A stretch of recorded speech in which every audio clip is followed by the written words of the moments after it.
저는 20살 때 월남전에 참전했습니다. 그때가 1968년이었어요. 부산항에서 배를 타고 떠날 때만 해도 전쟁이 뭔지 제대로 몰랐죠. 그냥 나라를 위해 싸우러 간다는 생각뿐이었습니다. 어머니는 부두에서 저를 배웅하며 눈물을 흘렸어요. 아버지는 말없이 제 어깨를 두드렸습니다. 새댁인 아내는 울음을 참으며 손수건을 건넸죠. 그 손수건을 받으며 저는 다짐했어요. 꼭 살아 돌아오겠다고 말입니다. 베트남에 도착하니 완전히 다른 세상이었어요. 정글 속은 온통 초록빛이었는데 그 초록 사이로 총탄이 빗발쳤습니다. 귀가 먹먹해질 정도로 큰 폭발음이 사방에서 터져나왔어요. 처음 며칠은 무서워서 제대로 잠도 못 잤죠. 기온은 40도를 넘나들었습니다. 습도도 높아서 숨쉬기가 힘들었어요. 모기떼는 끊임없이 달려들었고 정글 속에는 온갖 벌레들이 우글거렸습니다. 군복은 항상 축축했고 발가락 사이에는 무좀이 생겼어요. 우리 부대에는 여러 나라 군인들이 함께 있었습니다. 한국군, 미군, 호주군까지요. 그 중에서도 존슨이라는 흑인 상사가 가장 인상적이었어요. 덩치도 크고 목소리도 우렁찼지만 부하들을 챙기는 마음만큼은 따뜻했습니다. 존슨 상사는 항상 우리 한국군들을 걱정해줬어요.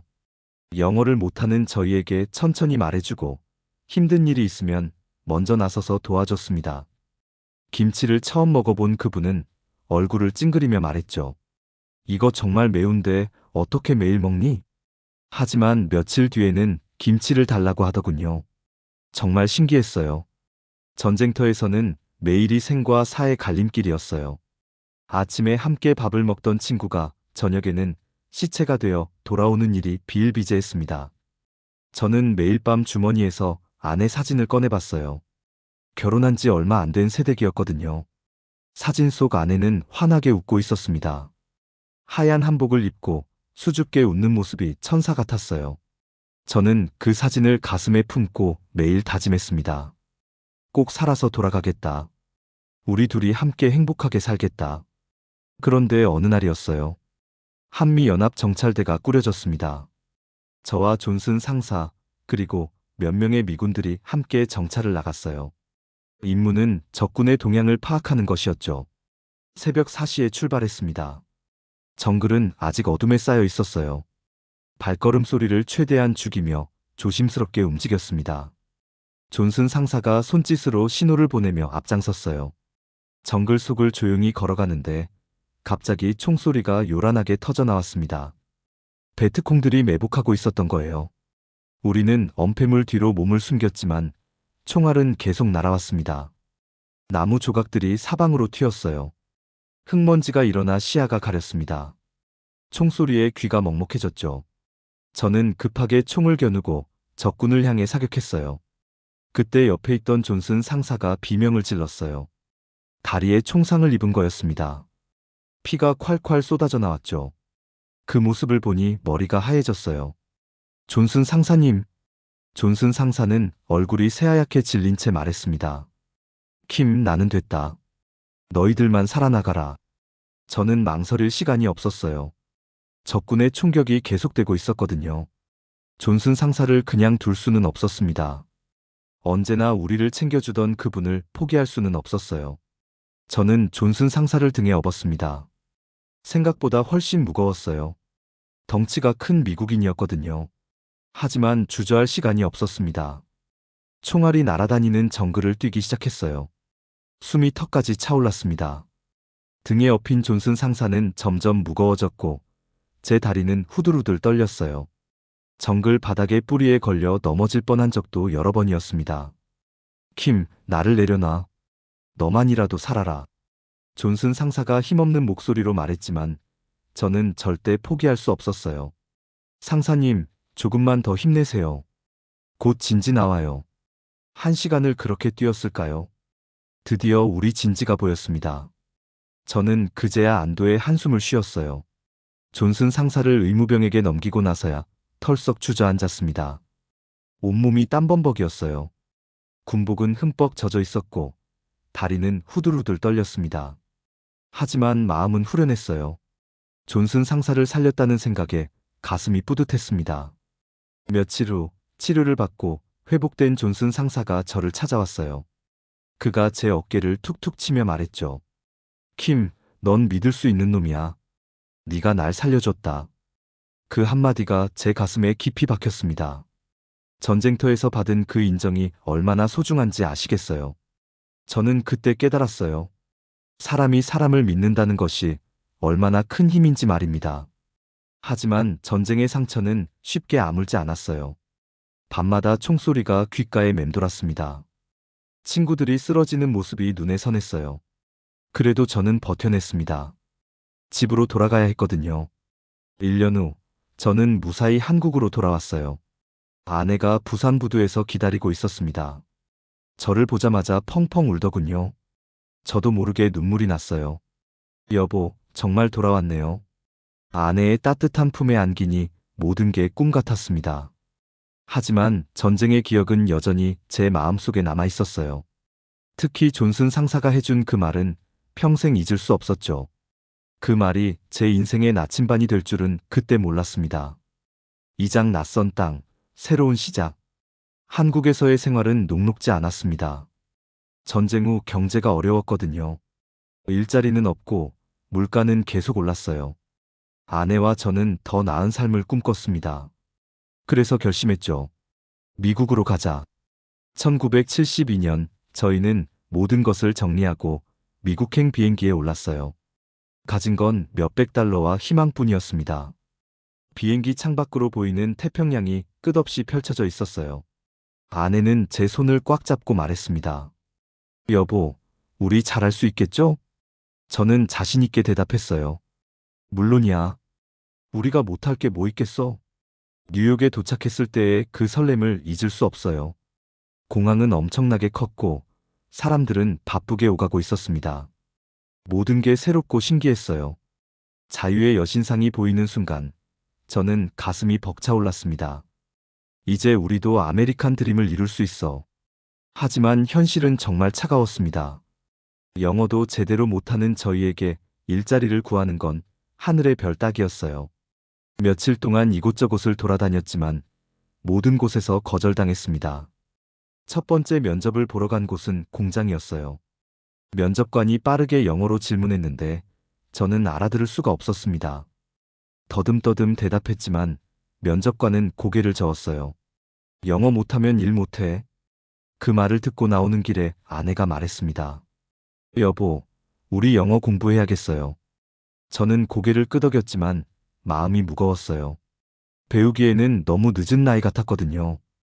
겨우 찾은 첫 번째 일자리는 차이나타운의 중국 식당이었습니다. 주방장이 저에게 말했어요. 너는 뒤에서만 일해. 손님 앞에는 절대 나가지 마. 왜 그런지 물어보니 대답이 걸작이었습니다. 손님들이 동양인 보면 기분 나빠해. 그 말을 들으니 가슴이 답답했어요. 저는 나라를 위해 싸운 군인이었는데 여기서는 숨어서 일해야 하는 존재였습니다. 하루 종일 뜨거운 주방에서 설거지만 했어요. 손이 부르트고 허리가 아팠지만 참았습니다. 공사장에서 일할 때는 더 힘들었어요. 현장 감독이 영어로 지시를 내리는데 저는 알아들을 수가 없었습니다. 실수를 하면 욕설이 쏟아졌죠. 이 바보야, 그것도 못해? 차이남에는 정말 쓸모없어. 그런 말들을 들을 때마다 주먹이 불끈 쥐어졌어요. 하지만 참을 수밖에 없었습니다. 일자리를 잃으면 더 큰 문제였거든요. 어느 날은 아예 노골적인 차별을 당했습니다. 점심시간에 다른 백인 노동자들과 함께 앉으려고 했는데 한 사람이 말했어요. 여기는 우리 자리야. 너희는 저쪽에 앉아. 그때 정말 화가 났어요. 같은 일을 하는데 왜 다르게 대하는 거죠? 하지만 영어로 제대로 항의할 수도 없었습니다. 그날 밤 집에 돌아와서 아내에게 말했어요.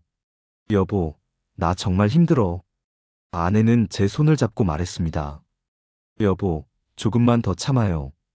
우리가 포기하면 안 돼요. 길거리에서는 더 심한 일들이 벌어졌어요. 아이들이 저희를 보고 소리쳤습니다. 차이나맨, 차이나맨. 심지어 돌을 던지는 아이도 있었어요. 저는 그런 아이들을 보며 마음이 아팠습니다. 어른들이 가르친 편견이었을 테니까요. 지하철에서도 사람들이 저희를 피했어요. 자리가 비어 있어도 저희 옆에는 앉지 않았습니다. 마치 저희가 병균이라도 되는 것처럼 말이에요. 가게에서 물건을 살 때도 마찬가지였습니다. 점원이 저희를 의심스러운 눈으로 쳐다봤어요. 물건값을 확인하고 또 확인했습니다. 마치 저희가 도둑이라도 되는 것처럼요. 아파트를 구할 때는 더 심했습니다. 전화로는 괜찮다고 하다가 저희가 동양인인 걸 보면 갑자기 방이 없다고 했어요. 몇 번을 그런 일을 당하니 정말 절망적이었습니다. 우리는 여기서 환영받지 못하는 존재구나. 그런 생각이 들 때마다 베트남 전쟁터가 떠올랐어요. 존슨 상사가 해준 말이 귓가에 맴돌았습니다. 넌 믿을 수 있는 놈이야. 그 말을 떠올리며 다시 용기를 냈어요. 포기할 수는 없었습니다. 밤마다 아내와 함께 영어를 공부했어요. 라디오를 틀어놓고 따라 읽었습니다. 발음이 엉망이었지만 포기하지 않았어요.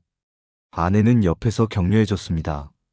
여보, 조금씩 나아지고 있어요. 주말에는 도서관에 가서 영어책을 읽었어요. 모르는 단어가 나오면 사전을 찾아가며 공부했습니다. 머리가 아플 때까지 공부했어요. 그렇게 1년이 지나자 조금씩 변화가 생겼습니다. 영어가 조금씩 늘었고 사람들과 간단한 대화도 할 수 있게 됐어요. 하지만 여전히 차별은 계속됐습니다. 어느 날 아내가 울면서 집에 돌아왔어요. 마트에서 누군가가 아내에게 말했다고 합니다. 너희 나라로 돌아가. 그 말을 들으니 분노가 치밀었어요. 하지만 아내를 위로해줘야 했습니다. 여보, 괜찮아. 우리가 증명해주자. 우리도 이 나라의 일원이 될 수 있다는 걸. 그날부터 저는 더욱 열심히 일했어요. 언젠가는 인정받는 날이 올 거라고 믿었습니다. 매일 무너져갔지만 결코 포기하지 않았어요. 꿈이 있었거든요. 3장 아내와의 약속. 그렇게 힘든 시간을 버티며 2년이 흘렀습니다. 저희는 새벽부터 밤늦게까지 일했어요. 저는 낮에 공사장에서 일하고 저녁에는 식당에서 설거지를 했습니다. 아내는 옷 공장에서 재봉틀을 돌렸어요. 하루에 16시간씩 일했습니다. 온몸이 아팠지만 참았어요. 돈을 모아야 했거든요. 매달 받은 월급에서 생활비를 빼고 나면 얼마 남지 않았지만 그래도 조금씩 저축했습니다. 아내는 손목이 아프다고 자주 말했어요. 하루 종일 재봉틀을 돌리니 손목에 무리가 갔던 거죠. 저는 그런 아내를 보며 미안했습니다. 여보, 조금만 더 참아요. 곧 나아질 거예요. 아내는 아픈 손목을 비비며 웃었어요. 괜찮아요, 여보. 우리 꿈을 위해서라면 얼마든지 견딜 수 있어요. 그 말을 들으니 더욱 고마웠습니다. 이런 아내와 함께라면 어떤 어려움도 이겨낼 수 있을 것 같았어요. 어느 일요일 오후였어요. 저희는 센트럴 파크 근처 벤치에 앉아 있었습니다. 주변에는 행복해 보이는 가족들이 피크닉을 즐기고 있었어요. 저는 아내에게 말했습니다. 여보, 우리도 언젠가 저런 여유를 가질 수 있을까요? 아내가 제 손을 잡고 말했어요. 물론이죠. 우리도 가게를 가지면 그럴 수 있어요. 그때 아내가 가방에서 봉투 하나를 꺼냈습니다. 그동안 모은 돈이었어요. 봉투를 열어보니 현금이 꽤 들어 있었습니다. 여보, 이거 얼마예요? 아내는 자랑스럽게 말했어요. 3,000달러예요. 우리가 2년 동안 모은 거예요. 3,000달러. 그때로서는 큰 돈이었습니다. 하지만 가게를 차리기에는 턱없이 부족했어요. 아내도 그걸 알고 있었습니다. 조금만 더 모으면 될 거예요. 우리도 언젠간 가게를 가지는 거예요. 아내의 눈에는 희망이 가득했어요. 저도 그 희망에 동참했습니다. 어떤 가게를 하고 싶어요? 아내는 잠깐 생각하더니 말했어요. 샌드위치 가게 어때요? 사람들이 간단하게 먹을 수 있는 음식이니까 장사도 잘 될 것 같아요. 저는 그 아이디어가 마음에 들었어요. 샌드위치라면 만들기도 어렵지 않을 것 같았거든요. 좋은 생각이에요. 어디에 가게를 내면 좋을까요? 아내는 즉시 대답했어요. 브로드웨이 근처가 좋을 것 같아요. 연극을 보러 온 사람들이 많잖아요. 저는 아내의 생각에 감탄했습니다. 정말 똑똑한 여자였어요. 그날부터 저희는 더욱 구체적인 계획을 세웠어요. 어떤 샌드위치를 팔지, 가게 인테리어는 어떻게 할지 하나하나 의논했습니다. 빵은 직접 구워서 팔면 어떨까요? 아내의 제안이었어요. 갓 구운 빵 냄새가 나면 손님들이 더 많이 올 거예요. 저는 그 아이디어가 훌륭하다고 생각했어요. 갓 구운 빵의 고소한 냄새를 상상하니 벌써 입에 침이 고였습니다. 그럼 빵 굽는 법도 배워야겠네요. 아내는 자신 있게 말했어요. 제가 배울게요. 도서관에서 요리책 빌려서 공부할 거예요. 그때부터 아내는 정말 열심히 공부했어요. 도서관에서 요리책을 빌려와 밤늦게까지 읽었습니다. 주말에는 집에서 직접 빵을 구워봤어요. 처음에는 잘 안 됐습니다. 빵이 타거나 덜 익었어요. 하지만 아내는 포기하지 않았습니다. 계속 연습했어요. 여보, 이번에는 어때요? 아내가 구운 빵을 건넸습니다. 한 입 빼어 물어보니 정말 맛있었어요. 와, 정말 맛있어요. 이 정도면 가게에서 팔아도 될 것 같아요. 아내는 환하게 웃었어요. 정말요? 그럼 더 연습해서 완벽하게 만들어 볼게요. 저희는 매일 밤 가게에 대한 이야기를 했어요. 메뉴는 어떻게 구성할지, 가격은 얼마로 책정할지, 직원은 몇 명이나 뽑을지 말입니다. 처음에는 우리 둘이서 다 해요. 장사가 잘 되면 그때 직원을 뽑아도 돼요. 아내의 현실적인 판단이었어요. 저도 동의했습니다. 맞아요. 처음부터 무리하면 안 되니까요. 저희는 브로드웨이 근처를 자주 돌아다녔어요. 어디에 가게를 내면 좋을지 살펴보기 위해서였습니다. 극장가 주변에는 정말 사람이 많았어요. 여보, 저기 보세요. 연극이 끝나면 사람들이 우르르 나와요. 아내가 손가락으로 가리키며 말했어요. 저 사람들이 다 우리 손님이 될 수 있어요. 저는 그 광경을 보며 희망을 가졌습니다. 정말 장사가 잘 될 것 같았어요. 하지만 임대료를 알아보니 현실이 막막했습니다. 브로드웨이 근처는 임대료가 너무 비쌌어요. 저희가 모은 돈으로는 턱없이 부족했습니다. 여보, 임대료가 너무 비싸요. 아내도 실망한 표정이었어요.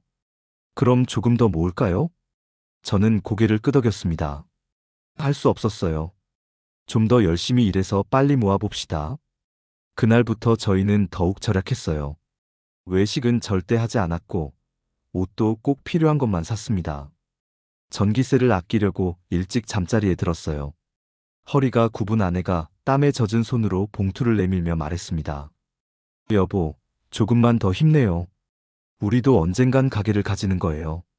그 말을 들으니 가슴이 뭉클했어요. 이런 아내를 위해서라도 꼭 성공해야겠다고 다짐했습니다. 공원 벤치에 앉아 샌드위치 가게의 미래를 이야기했어요.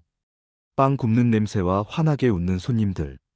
그것이 두 사람의 꿈이었습니다. 그 꿈을 이루기 위해 저희는 오늘도 열심히 일했어요. 사장 다시 만난 전후 3년이 더 지났습니다. 저희는 정말 악착같이 돈을 모았어요. 하루에 한 끼만 먹는 날도 있었습니다. 아내는 옷 공장에서 야근까지 하며 돈을 벌었어요. 저도 주말에는 청소일까지 해가며 돈을 모았습니다. 드디어 $10,000를 모았어요. 그때로서는 큰 돈이었습니다. 저희는 설레는 마음으로 부동산에 갔어요. 브로드웨이 근처의 점포를 알아보기 위해서였죠. 샌드위치 가게를 하려고 하는데 적당한 곳이 있나요? 부동산 중개인은 저희를 위아래로 훑어보더니 말했어요. 예산이 얼마나 되시죠? 저는 자신있게 대답했습니다. $10,000 정도 있어요. 중개인은 코웃음을 쳤어요. $10,000로는 브로드웨이 근처에 가게 못 내요. 최소한 $30,000는 있어야 해요. 그 말을 듣고 가슴이 철렁했습니다. $30,000라니. 언제 그런 돈을 모을 수 있을까요? 그럼 조금 떨어진 곳은 어떤가요? 아내가 애타게 물었어요. 그런 곳도 $20,000는 있어야 해요. 게다가 당신들 같은 동양인에게 임대해주는 곳은 많지 않아요. 중개인의 말에 절망감이 밀려왔습니다. 돈도 부족하고 인종차별까지 당해야 하다니요. 그래도 포기할 수 없어서 다른 부동산들을 찾아다녔어요. 하지만 어디를 가도 마찬가지였습니다. 동양인에게는 임대 안 해요. 여기는 백인들만 장사하는 곳이에요. 당신들이 장사하면 동네 이미지가 나빠져요. 그런 말들을 들을 때마다 마음이 무너져 내렸어요. 아내는 집에 돌아와 울었습니다. 여보, 우리 꿈이 너무 큰 건 아닐까요? 저는 아내를 위로했지만 솔직히 저도 절망적이었어요. 한 달 동안 수십 곳을 찾아다녔지만 결과는 마찬가지였습니다. 돈을 빌려주겠다는 은행도 없었어요. 신용도 없고 담보도 없는 동양인 이민자에게 누가 돈을 빌려주겠어요. 어느 날 저녁이었어요. 절망에 빠져 브로드웨이 거리를 걷고 있었습니다. 극장가는 여전히 화려했어요. 네온 사인이 반짝이고 사람들이 웃으며 걸어 다녔습니다. 우리도 여기서 장사할 수 있을 텐데. 그런 생각을 하며 걸어가는데 갑자기 누군가가 제 이름을 불렀어요. 킴이 맞지? 뒤돌아보니 낯익은 얼굴이 있었습니다. 한동안 알아보지 못했어요. 그런데 목소리가 익숙했습니다. 혹시 존슨 상사님? 그랬어요. 베트남에서 함께 싸웠던 존슨 상사였습니다. 10년 만에 다시 만난 거였어요. 정말 너구나. 여기서 뭐 하고 있어? 존슨 상사는 정장을 말끔하게 차려입고 있었어요. 예전보다 살도 쪘고 머리에는 흰머리가 섞여 있었습니다. 상사님, 정말 오랜만이에요. 저는 여기 살고 있어요. 존슨 상사는 반가워했어요. 그래, 나도 여기 살아. 극장 일을 하고 있어. 그제 알았어요. 존슨 상사가 극장 관리 일을 하고 있다는 걸 말입니다. 얼굴이 안 좋아 보이는데 무슨 일 있어? 저는 그동안의 사정을 털어놨어요. 샌드위치 가게를 하고 싶지만 점포를 구할 수 없다고 말했습니다. 존슨 상사는 진지하게 들었어요. 그래서 지금 어디 살고 있어? 퀸즈에 작은 아파트를 얻어서 살고 있어요. 가족은? 아내와 둘이 살아요. 존슨 상사는 고개를 끄덕였어요. 나 기억해? 베트남에서 네가 날 살려줬잖아. 물론 기억했어요. 어떻게 잊을 수 있겠어요? 네, 기억해요. 그 빚은 아직 못 갚았어. 네가 없었으면 난 죽었을 거야. 존슨 상사는 진지한 표정으로 말했어요. 내가 도와줄게. 극장 옆에 빈 점포가 하나 있어. 원래는 창고로 쓰던 곳인데 조금만 손보면 가게로 쓸 수 있을 거야. 저는 깜짝 놀랐어요. 정말요? 하지만 임대료는 걱정하지 마. 내가 극장 사장에게 말해볼게. 네가 좋은 사람이라고 꼭 도와줘야 한다고 말할 거야. 그 말을 듣고 눈물이 핑 돌았어요. 이런 도움을 받을 줄 몰랐거든요. 상사님, 정말 감사해요. 하지만 다른 사람들이 반대하지 않을까요? 존슨 상사는 씩 웃었어요. 누가 뭐라고 하든 상관없어. 네가 날 살려줬으니까 이제 내가 너를 도와줄 차례야. 며칠 후 존슨 상사가 연락을 왔어요. 좋은 소식이야. 극장 사장이 동의했어. 너에게 점포를 빌려주겠대. 저는 믿을 수 없었어요. 정말요? 임대료는 얼마예요? 월 $800야. 보통보다 훨씬 싸게 해준 거야. $800면 충분히 감당할 수 있는 금액이었어요. 하지만 쉽지만은 않았어요. 극장 직원들 중 일부가 반대했거든요. 왜 동양인에게 점포를 내주느냐? 동네 분위기가 이상해질 거다. 그런 말들이 들려왔어요. 하지만 존슨 상사는 굳건했습니다. 킴은 좋은 사람이야. 전쟁에서 내 목숨을 구해준 은인이라고. 결국 극장 사장이 최종 결정을 내렸어요. 존슨이 그렇게 보증한다면 믿어보자. 그때 존슨 상사가 제 두 손을 덥석 잡았어요. 이제 네 꿈을 이룰 수 있어. 저도 눈물이 핑 돌며 존슨 상사의 손을 꽉 잡았습니다. 상사님, 정말 감사해요. 평생 잊지 않을게요. 집에 돌아가서 아내에게 소식을 전했어요. 여보, 드디어 점포를 구했어요. 아내는 믿을 수 없다는 표정이었어요. 정말요? 어떻게? 저는 존슨 상사와의 만남을 자세히 이야기했어요. 와, 정말 기적 같은 일이에요. 아내도 눈물을 흘렸습니다. 여보, 이제 정말 우리 가게를 가질 수 있어요. 저희는 그날 밤 늦게까지 가게 계획을 세웠어요. 드디어 꿈이 현실이 되는 순간이었습니다. 벽지는 누렇게 변색돼 있었고 바닥에는 얼룩이 여기저기 있었습니다. 천장에는 거미줄이 쳐져 있었어요. 하지만 저희에게는 꿈의 공간이었습니다. 여보, 여기가 우리 가게가 되는 거예요. 아내는 더러운 벽을 만지며 환하게 웃었어요. 깨끗하게 치우면 정말 예쁜 가게가 될 거예요. 저는 페인트를 사러 갔어요. 돈을 아끼려고 가장 저렴한 흰색 페인트를 샀습니다. 하지만 가게를 밝게 만들어줄 색깔이었어요. 아내는 바닥을 걸레질했어요. 무릎을 꿇고 구석구석 닦았습니다. 손이 까칠해지고 무릎이 아팠지만 불평하지 않았어요. 여보, 바닥이 생각보다 괜찮아요. 잘 닦으면 깨끗해져요. 저는 벽에 페인트 칠을 했어요. 처음 해보는 일이라 서툴렀습니다. 페인트가 여기저기 튀었고 붓질도 고르지 못했어요. 여보, 제가 도와드릴게요. 아내가 붓을 들고 함께 칠했어요. 둘이 함께하니 훨씬 빨랐습니다. 아, 여기 틈이 있네요. 벽 모서리에 틈이 보였어요. 저는 시멘트를 사서 메웠습니다. 완벽하지는 않았지만 나름대로 괜찮았어요. 다음은 주방 설비였어요. 빵을 굽기 위한 오븐이 필요했습니다. 새 오븐은 너무 비쌌어요. 중고품을 찾아다녔죠. 이 오븐 얼마예요? $500야. 너무 비쌌어요. 다른 곳을 찾아갔습니다. $300에 팔게. 그 정도면 감당할 수 있었어요. 오븐은 좀 낡았지만 작동은 잘 됐습니다. 냉장고도 중고로 샀어요. 조리대도 직접 만들었습니다. 나무 판자를 사서 톱질하고 못질했어요. 처음에는 서툴렀지만 점점 익숙해졌습니다. 여보, 정말 멋져요. 아내가 제가 만든 조리대를 보며 박수쳤어요. 이제 진짜 가게 같아요. 간판도 직접 만들었어요. 나무판에 글자를 새기고 페인트 칠했습니다. 영남스 샌드위치. 영어로 쓴 간판이었어요. 글자가 좀 삐뚤어졌지만 정성이 느껴졌습니다. 존슨 상사가 가끔 들러서 격려해줬어요. 킴, 정말 열심히 하는구나. 감사해요, 상사님. 덕분에 꿈을 이룰 수 있어요. 가게가 점점 예뻐지고 있어. 손님들이 좋아할 거야. 드디어 오픈 준비가 끝났어요. 아내는 메뉴판을 만들었습니다. 예쁜 글씨로 정성스럽게 썼어요.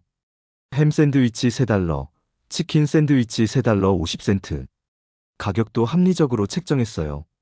너무 비싸면 손님이 안 올 것 같았거든요. 첫날 새벽 4시에 일어났어요. 빵을 굽기 위해서였습니다. 아내가 배운 레시피대로 반죽을 만들었어요. 여보, 긴장돼요. 저도요. 하지만 잘 될 거예요. 오븐에서 빵 굽는 냄새가 나기 시작했어요. 고소하고 달콤한 냄새였습니다. 와, 정말 좋은 냄새예요. 아내는 흥분해서 말했어요. 이 냄새만으로도 손님들이 올 것 같아요. 아침 7시에 문을 열었어요. 떨리는 마음으로 기다렸습니다.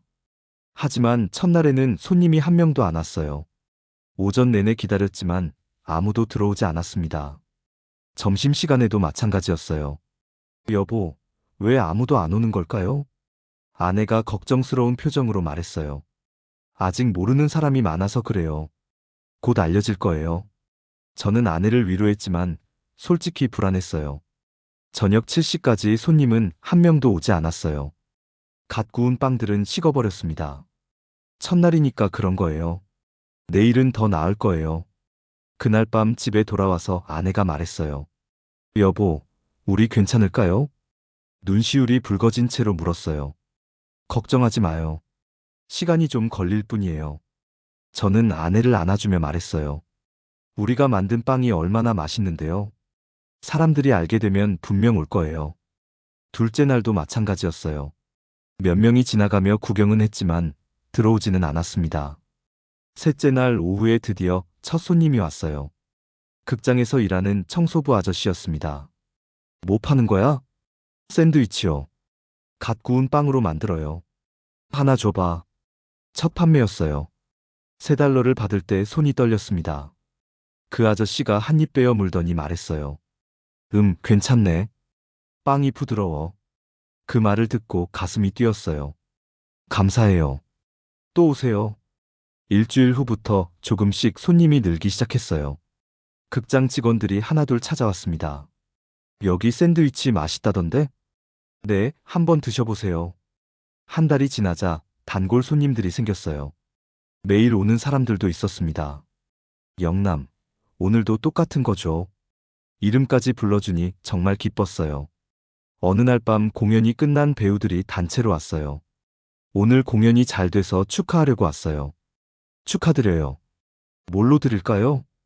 다들 영남 샌드위치로. 그들이 환호하는 소리를 들으니 정말 뿌듯했어요.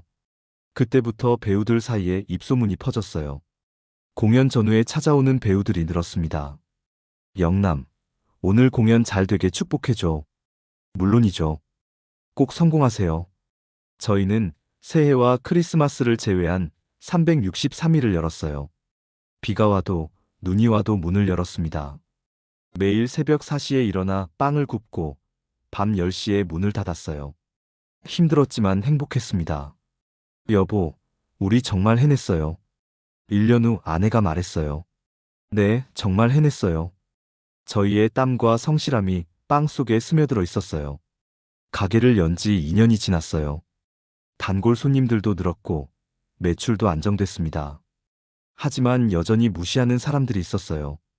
특히 처음 오는 손님들 중에는 저희를 의심스러운 눈으로 보는 사람들이 많았습니다.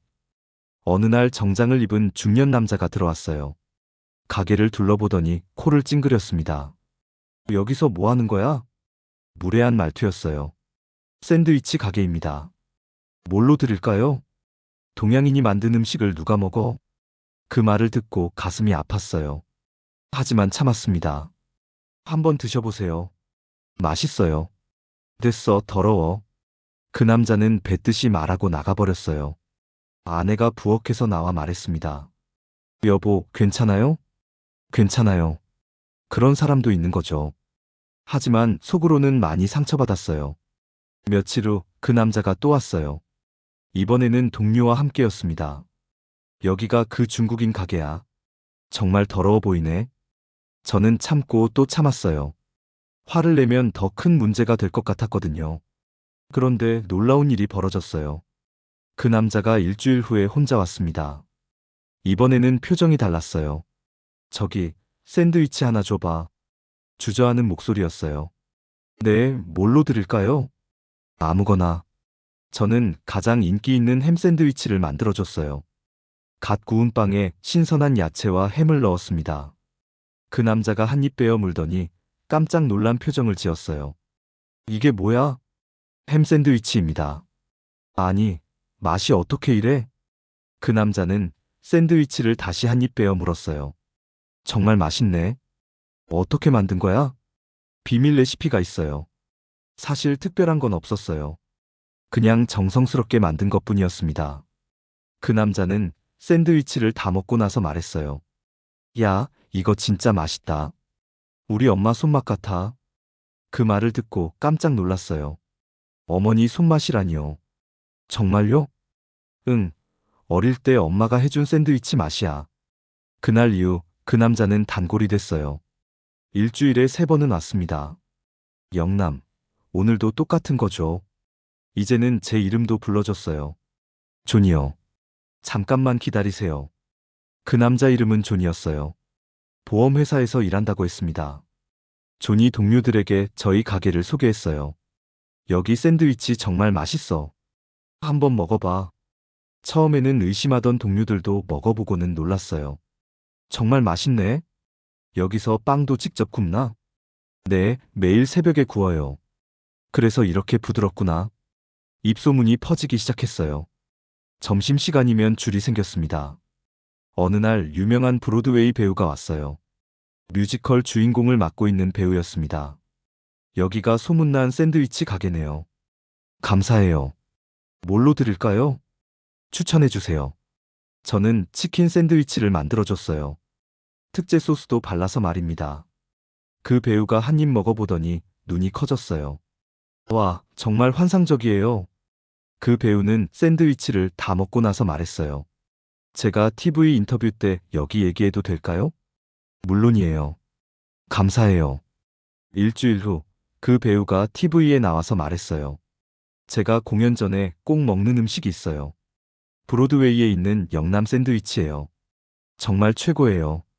그날 이후 가게가 난리가 났어요. 사람들이 줄을 서서 기다렸습니다. TV에서 봤는데요. 정말 맛있나요? 한번 드셔보세요. 정말 바빴어요. 아내와 저는 쉴 틈이 없었습니다.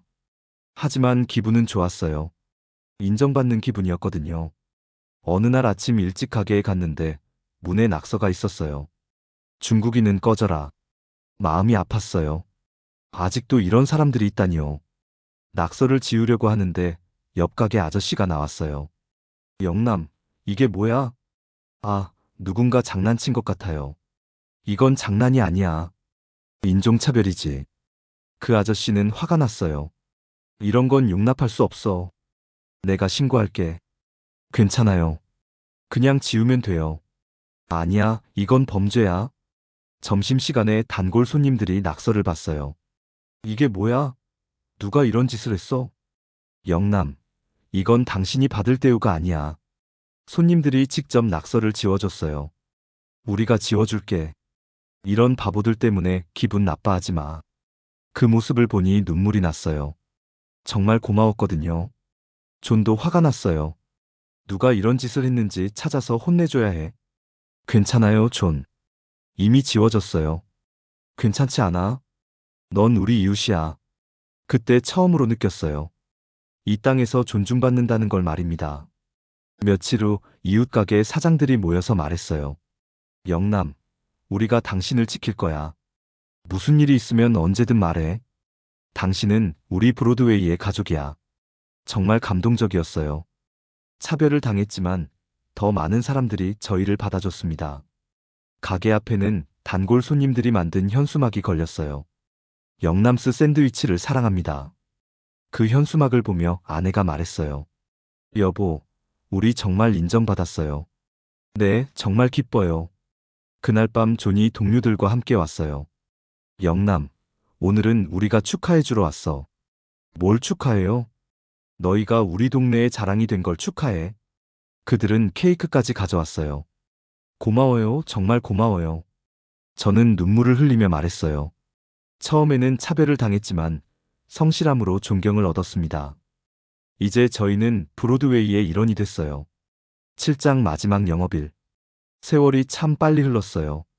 어느새 저는 78세가 됐습니다. 아내도 75세였어요. 20년 넘게 가게를 운영하면서 정말 많은 일들이 있었습니다. 무릎이 아프기 시작한 건 5년 전부터였어요. 하루 종일 서서 일하다 보니 다리가 부어오르고 아팠습니다. 아내는 허리가 굽었어요. 오랫동안 고개를 숙이고 샌드위치를 만들다 보니 그렇게 된 거였죠. 여보, 이제 우리도 좀 쉬어야 할 때가 온 것 같아요. 아내가 조심스럽게 말했어요. 맞아요. 손자도 보고 싶고요. 아들은 캘리포니아에서 의사로 일하고 있었어요. 손자가 둘이나 있었는데 가게 때문에 자주 만나지 못했습니다. 은퇴하면 캘리포니아로 이사 갈까요? 좋은 생각이에요. 결정을 내리기는 했지만 마음이 무거웠어요. 20년 넘게 운영한 가게를 접는다는 게 쉽지 않았거든요. 단골 손님들에게 소식을 전했어요. 존, 우리 가게 닫기로 했어요. 존은 깜짝 놀랐어요. 왜? 무슨 일 있어? 나이가 많아서요. 이제 쉬고 싶어요. 아, 그렇구나. 섭섭하다. 저도 많이 섭섭해요. 브로드웨이 배우들도 아쉬워했어요. 영남, 정말 가는 거야? 네, 이제 은퇴할 때가 됐어요. 우리가 뭘 먹고 살지? 농담처럼 말했지만 진심이 담겨 있었어요. 마지막 영업일을 12월 30일로 정했어요. 새해 전에 마무리하고 싶었거든요. 소문이 퍼지자 사람들이 아쉬워했어요. 지역 신문에도 기사가 났습니다. 브로드웨이의 전설, 영남 샌드위치 문 닫아. 기사를 보니 뿌듯하면서도 서운했어요. 마지막 주간에는 평소보다 손님이 많이 왔어요. 마지막으로 먹어보려는 사람들이었습니다. 영남, 정말 아쉬워. 20년 동안 고마웠어요. 당신 덕분에 좋은 추억 많이 만들었어요. 그런 말들을 들을 때마다 가슴이 뭉클했어요. 드디어 마지막 영업일이 됐습니다. 12월 30일, 추운 겨울날이었어요. 그런데 놀라운 일이 벌어졌어요. 가게 앞에 길게 줄이 서 있었습니다. 평소보다 훨씬 많은 사람들이었어요. 이게 뭐예요? 깜짝 놀라서 물어봤더니 존이 대답했어요. 영남을 보내주러 온 거야. 줄에는 정말 다양한 사람들이 서 있었어요. 브로드웨이 배우들, 극장 스태프들, 동네 주민들, 회사원들까지요. 영남, 마지막 샌드위치 주세요. 20년 동안 정말 맛있게 먹었어요. 여기서 첫 데이트 했어요. 젊은 커플이 말했어요. 정말요? 네, 10년 전이었어요. 그때 여기서 샌드위치 먹으면서 사귀기 시작했거든요. 와, 그렇구나. 축하해요. 또 다른 손님이 말했어요. 우리 아이는 여기 샌드위치를 먹으며 컸어요. 아이를 데리고 온 엄마였어요. 이 아이가 5살 때부터 데려왔거든요. 이제 15살이에요. 정말 오랫동안 와줘서 고마워요. 모든 사람들이 추억을 나누며 이야기했어요. 영남, 당신 덕분에 브로드웨이가 더 따뜻했어요. 당신은 우리 동네의 보물이에요. 사람들이 꽃다발을 가져왔어요. 카드도 많이 받았습니다. 영남과 아내에게 오랫동안 수고했어요. 건강하게 오래 사세요. 그런 메시지들을 읽으니 눈물이 났어요. 존슨 상사도 왔어요. 이제 머리가 하얗게 센 할아버지가 됐지만 여전히 반가웠습니다. 킴, 정말 자랑스러워. 상사님 덕분에 가능했어요. 아니야, 네가 열심히 했으니까 성공한 거야. 오후가 되자 극장가 전체가 축제 분위기였어요. 사람들이 가게 앞에 모여서 이야기하고 웃었습니다. 저는 마지막으로 빵에 버터를 발랐어요. 20년 넘게 매일 해온 일이었습니다. 이 손맛도 이제 끝이구나. 속으로 읊조렸어요. 저녁 7시에 마지막 손님을 받았어요. 아이러니하게도 20년 전 첫 손님이었던 청소부 아저씨였습니다. 영남, 마지막이구나. 네, 오랫동안 와줘서 고마웠어요. 나도 고마웠어.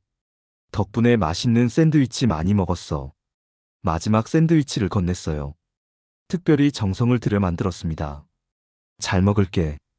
그 아저씨가 마지막 손님이었어요. 8시에 문을 닫았어요. CLOSED 팻말을 걸면서 마음이 복잡했습니다. 가게 밖에는 아직도 사람들이 남아 있었어요. 영남, 정말 수고했어요. 건강하게 잘 지내세요. 박수가 터져 나왔어요. 사람들이 환호하며 박수를 쳤습니다.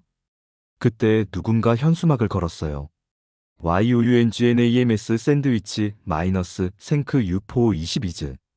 영남스 샌드위치 마이너스 20년간 감사했습니다.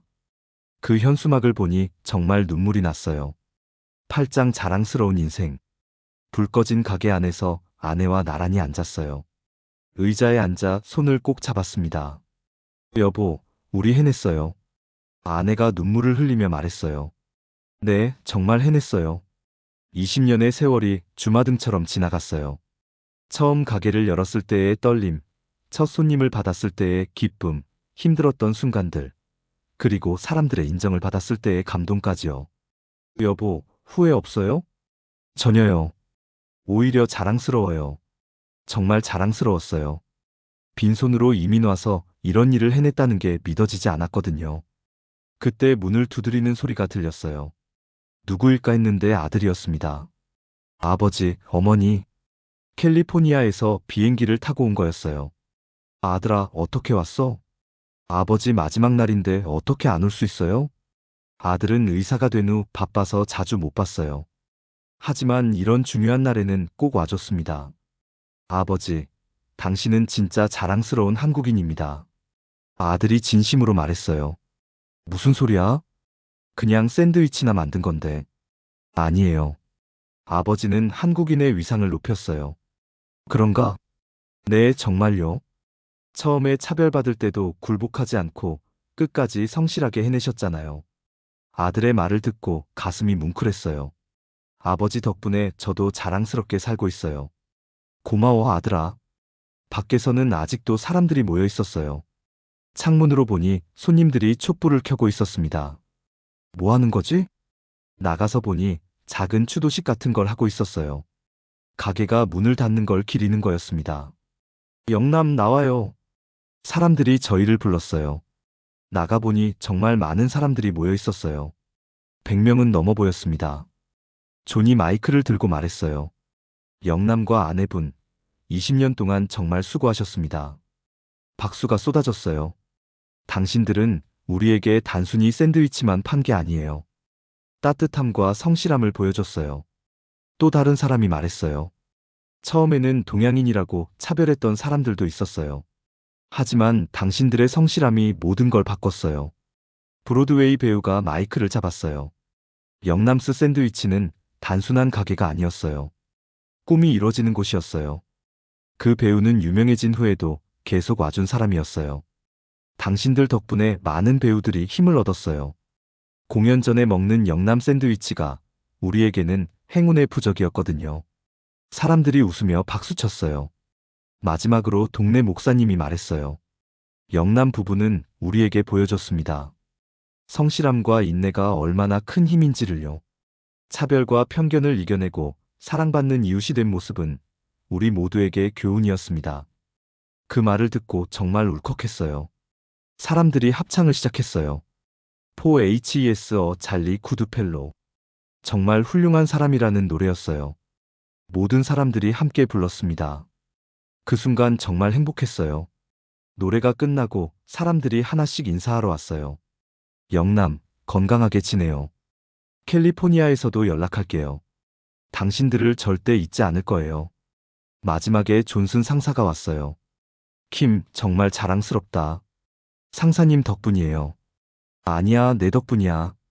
네가 나를 구해준 것처럼 이번에는 네가 많은 사람들을 구했어.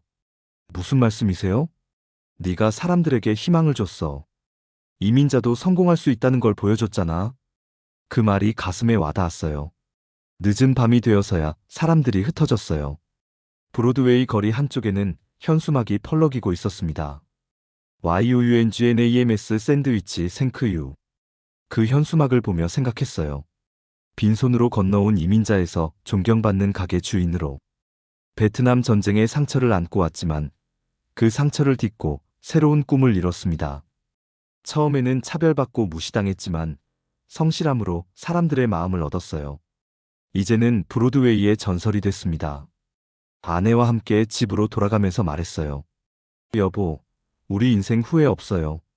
저도요, 여보. 정말 보람찬 인생이었어요. 그날 밤 잠자리에 들면서 생각했어요. 제 인생은 한국인의 성실함과 자존심을 세계에 증명.